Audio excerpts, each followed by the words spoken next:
Today I decided that I could do a beat using only the FL Studio stock plugin Flex. Let's first choose the scale from the piano roll by clicking this note icon. And of course making sure my keyboard is connected to the scale. Let's think of a melody.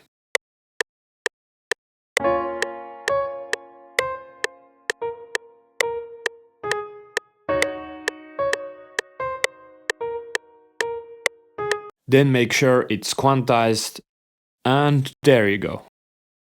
Then also a guitar melody probably.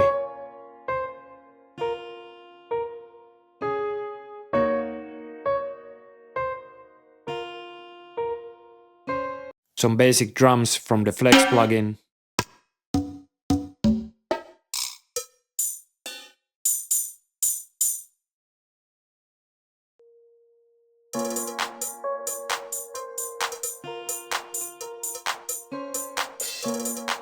Also a flute could go like this.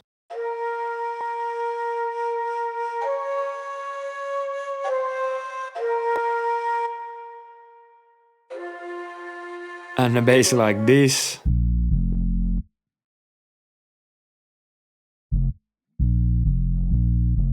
And finally some arranging. And here we have our final beat. Leave a comment and subscribe if you liked the video.